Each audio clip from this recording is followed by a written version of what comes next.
Salut les players, on se retrouve pour une nouvelle vidéo et voilà, c'est le moment que je redoutais, le moment où on n'allait pas prendre les 3 points dans un match cette saison. C'est arrivé maintenant au bout de notre 6e match, toute compétition confondue, 5e journée de Ligue 1.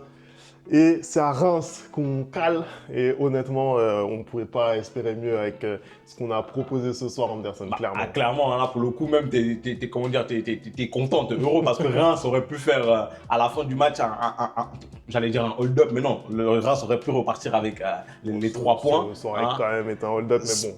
En tout cas, on va dire ça. Mais en tout cas, ouais, j'ai été surpris par la prestation parisienne ce soir. Je ne vais pas le cacher, Femi. Après, bon, pour moi, il n'y a pas mort d'homme. Je pense quand même que prendre un point quand tu n'es pas bon, bah, ça montre que tu es très très fort. Voilà. Écoutez, on va en parler. Vous me donnez votre avis dans les commentaires et nous, on envoie le générique. C'est parti!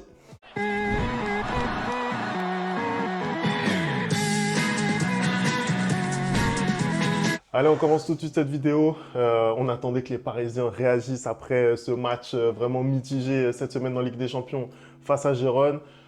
Luis Enrique qui fait quelques changements dans sa compo, Anderson. Bah écoute, on a vu énormément de changements dans la compétition du Paris Saint-Germain après ce match de Ligue des Champions. Moi, c'est ce que j'aime avec Luis Enrique. Il n'hésite pas à faire tourner son effectif.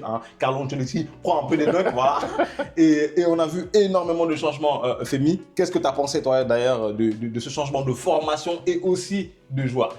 Écoute, déjà, moi, ce qui m'a marqué quand j'ai regardé notamment la première période, c'est le manque de lisibilité sur le terrain, vraiment. Parce que tu peux changer de compo, c'est possible. On peut changer de système, voilà, même si on a l'habitude de jouer en 4-3-3, tu peux décider de passer avec une défense à 3, c'est possible.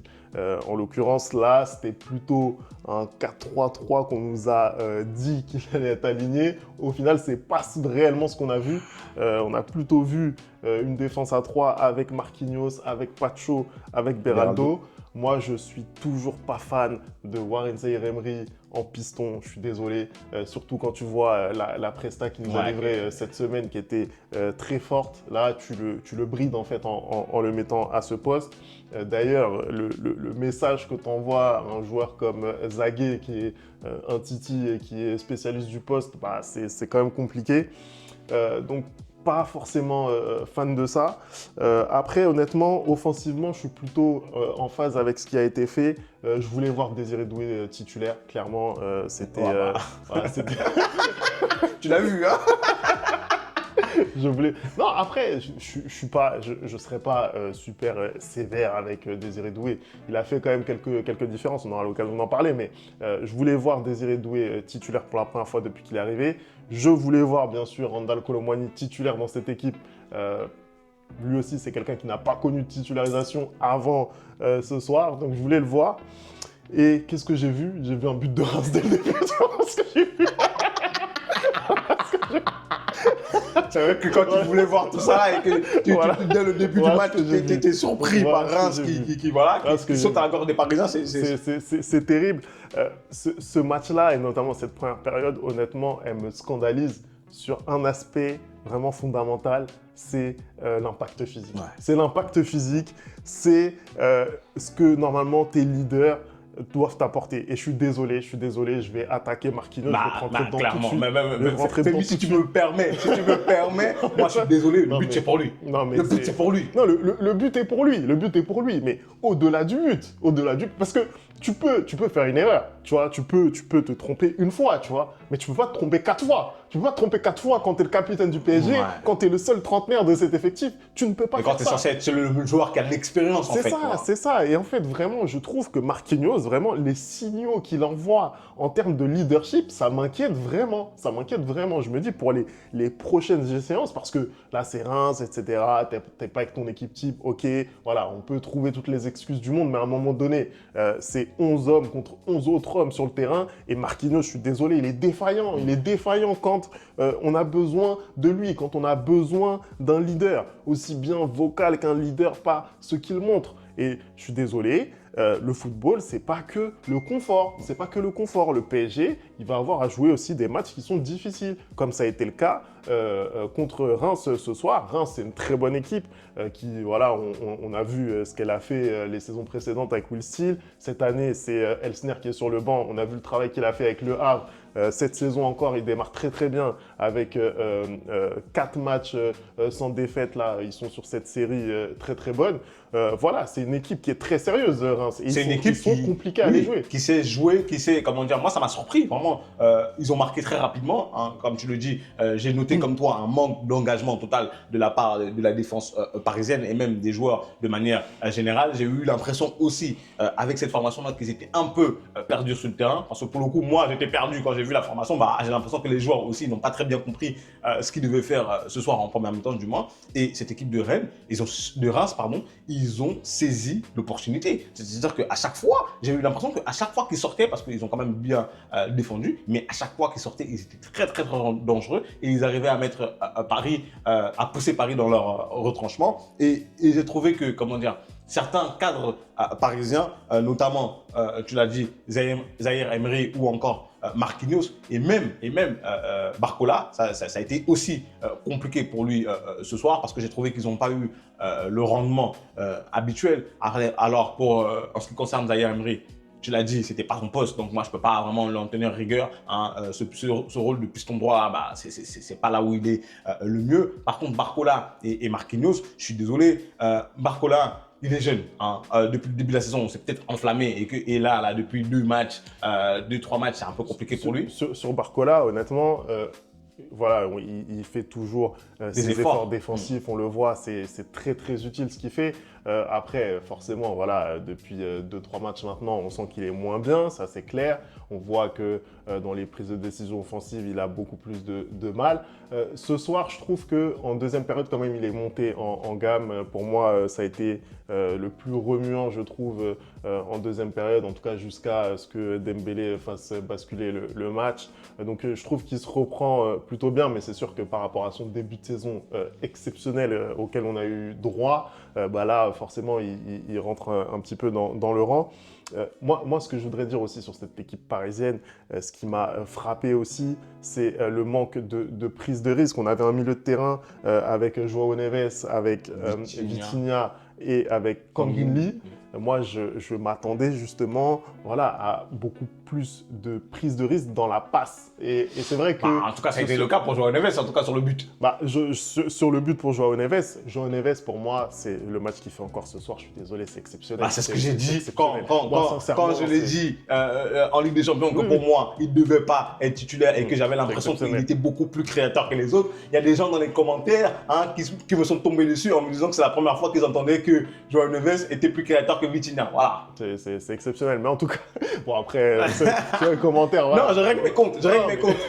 Moi aussi, voilà, je me suis fait plaisir dans les commentaires. Je me suis fait plaisir, je ne vais pas mentir. Mais en tout cas, voilà, c'est vrai que João Neves, il nous fait un match exceptionnel. Après, dans la création, je trouve, et notamment en première période, parce que la deuxième période de João Neves, elle est quand même au-dessus de sa première période. Je trouve globalement, tu vois, un joueur comme Vitinha, par exemple, ça prend pas assez de risques. C'est sûr techniquement, tu vois, je dis pas le mais c'est le trop contraire, scolaire. mais c'est un peu trop scolaire à mon goût. Et on manque peut-être de ce profil, un petit peu d'instinct, tu vois, un joueur qui arrive vraiment à trouver des passes clés. Après, est-ce que tu ne penses pas que le fait qu'ils aient joué là au milieu de la semaine un match de Ligue des Champions, au final, qui a été compliqué quand même parce qu'ils se sont défaits de Girona à la dernière minute, est-ce que tu penses que voilà, il n'y a pas eu une répercussion là pour ce qu'on a vu ce soir? Non, c'est un contexte à prendre en compte. Moi, je le dis à chaque fois, les matchs avant, après une journée de Ligue des Champions, c'est toujours compliqué. On le sait, on l'a vu d'ailleurs la saison dernière pour le PSG. Nous, on poursuit notre série d'invincibilité à l'extérieur. On n'a pas perdu à l'extérieur en Ligue 1 l'année dernière. Ça continue cette année. Pour moi, c'est le plus important. Tu as parlé aussi du caractère de cette équipe. On arrive encore une fois à revenir au score. Après, effectivement, si tu débutes ce match en ouvrant le score, tu t'évites bien des problèmes. Parce que la réalité, c'est que cette équipe de Reims, elle a eu énormément de mal à se créer des situations. Moi, je pense que si on avait mis un peu plus d'impact, si on avait su récupérer le ballon assez rapidement, plus tôt, on aurait pu vraiment leur faire mal. Tu vois, les percées de leurs joueurs de côté, donc que ce soit Nakamura ou que ce soit Ito, vraiment, c'était vraiment, pour moi, c'était inacceptable. C'était inacceptable. On les voit faire des rushs de 30 mètres en plein milieu de notre défense. C'est inacceptable. Et ça, pour moi, vraiment, c'est ce qui m'a marqué. Je trouve qu'on a vraiment péché dans ce domaine. Après, il y a clairement aussi, offensivement, un problème. On a un problème. Merci, Femi. Je pense que là, tu montes les mots de la bouche. J'ai envie de te demander ce soir, qu'est-ce que tu as pensé de la prestation offensive, de la ligne offensive? Moi, je t'ai dit ce que j'avais pensé de la prestation de Barcola, et je pense que tu l'as dit aussi. Moi, j'aimerais qu'on se concentre sur les deux autres avant, à savoir Désiré Doué et Randal Kolo Muani. Qu'est-ce que tu as pensé de leur prestation ce soir? Écoute, avant la rentrée de Ousmane Dembélé, parce que pour le coup, encore une fois de plus, il m'a prouvé ce que je pensais déjà, que c'est l'avant-centre vraiment du PSG qui est le plus dangereux, le plus décisif depuis le début de la saison. Et j'ai trouvé que Désiré Doué, moi en tout cas, Désiré Doué n'avait pas tiré son épingle du jeu avec cette titularisation ce soir. Ça a été très très compliqué pour lui. Randal Kolo Muani, tu sais très bien, voilà, tout le bien que je pense de Randal. et voilà, j'ai pas changé d'opinion. Qu'est-ce que toi tu penses de leur match ce soir? Écoute, sur Désiré Doué, moi, je trouve pas que c'était un match catastrophique de sa part parce qu'en première période, clairement, tu sentais que c'était lui qui était capable vraiment d'éliminer. C'est lui qui vraiment faisait ces petites différences sur le côté. Après, moi, sur Désiré Doué, je pense que c'est son problème qu'on connaît maintenant depuis des mois, voire des années, c'est les choix offensivement toujours. Il est facile avec le ballon, mais je pense que quand il doit passer, il ne le fait pas forcément. Quand il doit percuter, il ne le fait pas forcément non plus. Donc, il y a vraiment un problème de ce côté-là. Il me rappelle un joueur. mais je pense que voilà, je pense que Désiré Doué, pour le coup, pour que ça devienne un top joueur, il va falloir qu'il progresse sur ce domaine-là. Tu vois, il va falloir qu'il montre qu'il est capable d'avoir une maturité, d'avoir un calme devant la surface de réparation pour prendre les bonnes décisions. S'il doit frapper, qu'il le fasse. Il l'a fait quelques fois là sur ce match et des fois, ça a marché, des fois, ça n'a pas forcément marché. S'il doit faire la passe, qu'il la fasse. Mais pour l'instant, ça a été un match moyen de la part de Désiré Doué. Voilà, c'est pas comme ça en tout cas qu'il va bousculer la hiérarchie, ça c'est sûr, ça c'est certain. Et maintenant, parlons du match de Randal Kolo Muani, de RKM. Randal, le mec qui écoute les prophétesses. Bah déjà, ça ne me regarde pas. Mais bon, déjà, ce qu'on peut dire, c'est qu'il a été mis à droite. Déjà, moi, je m'y attendais pas. Honnêtement, j'ai été surpris de le voir dans ce rôle d'ailier droit à la place d'Ousmane Dembélé. Il fait une bonne entame et une bonne première période, je trouve, Randal, honnêtement. Sur son côté droit, il s'est vraiment montré disponible. Je pense que l'occasion la plus sérieuse du PSG en première période, elle vient d'un de ses débordements avec la reprise de Canguilhem. Honnêtement, là-dessus, Diouf, le gardien, il nous fait un arrêt sensationnel. Voilà, la première période de Randal, elle est assez sérieuse.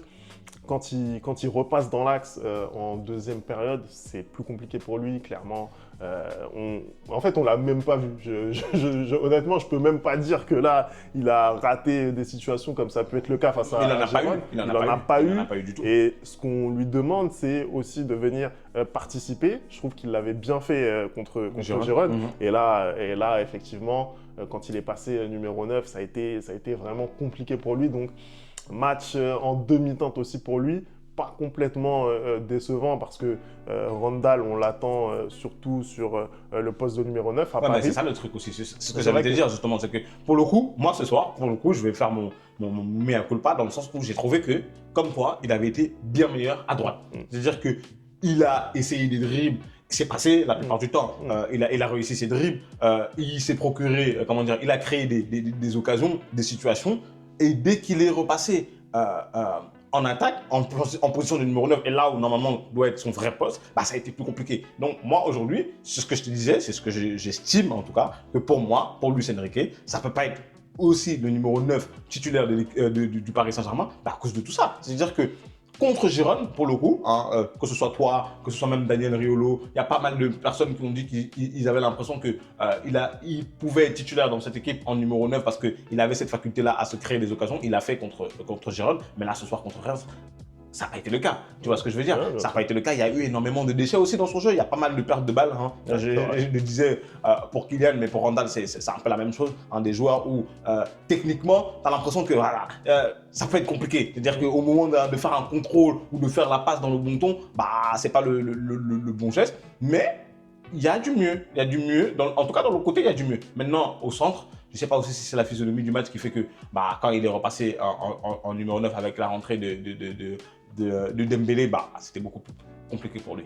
Non, ça a été compliqué. Après, voilà, encore une fois, une analyse d'un match où Reims, ils ont énormément fermé. Il y a eu une ligne de 5 et une ligne de 4 pour couvrir. Ça a été vraiment le bus, notamment en deuxième période. C'est tellement difficile d'attaquer contre des équipes comme ça. C'est vraiment. Mais après, ils le font très très bien. Moi, je respecte les équipes qui font ça. Pour le coup, et en plus, Ils jouent sur leur, Reims, voilà, historiquement, c'est une équipe qui réussit vraiment très bien contre le PSG. Exactement. Ils ont perdu qu'une seule fois. Hein. La plupart du temps, ils font match nul. Vraiment, ils sont très dangereux. Donc non, ça a été un bon match de leur part. Je pense que le match nul, au final, il est équitable. Donc voilà, après, il va falloir vraiment réagir pour le PSG dès le prochain match. Je pense qu'on a fait le tour, Anderson. Bah, je pense qu'on a fait le tour. Hein. Marseille, si jamais ils s'imposent, ils ont l'occasion de revenir sur le Paris Saint-Germain. Hein. Ce serait quand même incroyable d'avoir une Ligue 1 enfin compétitive parce que voilà, le Paris Saint-Germain qui se balade en Ligue 1, ça va 2 secondes. Hein. Ça va 2 secondes, mais bon, je pense que c'est un faux pas, hein, mais que c'est pas très alarmant parce qu'encore une fois de plus, j'aimerais noter le caractère de cette équipe qui encaisse le but et qui arrive à revenir. Ce ne sont pas toutes les équipes qui arrivent à faire ça. Hein. Moi, personnellement, je suis supporter d'une équipe qui est spécialiste de ça, malheureusement. Hein, j'aimerais bien qu'on gagne tranquillement. Mais oui, non, il faut avoir du caractère aussi pour savoir revenir à chaque fois. Et Ousmane l'a très très bien fait. Hein. Vraiment, il commence à devenir un joueur de plus en plus clutch, de plus en plus décisif. Hein. C'est 4 buts dans les 4 derniers matchs du Paris Saint-Germain, je crois. Bravo à lui. Et bah, écoute, bravo aussi à Enrique, malgré tout, installer cette équipe qui arrive à réagir même quand elle est prise de court et qui arrive à ne pas perdre parce que c'est super important en championnat de ne pas perdre. Et là, un match compliqué comme ça, tu vas chercher un point. Pareil contre Gérone, il va chercher les 3 points. Ça montre quand même une force de caractère de l'équipe. Non, maintenant, il va falloir trouver de l'inspiration offensive. Hein. C'est ça qui va manquer. On a le même problème. On a le même problème dans les deux clubs. On a le même problème. On va se soutenir. Allez, merci d'avoir regardé cette vidéo. On n'oublie pas les bonnes habitudes, @ le replay foot. Et nous, on se retrouve très très vite pour une nouvelle vidéo. Ciao.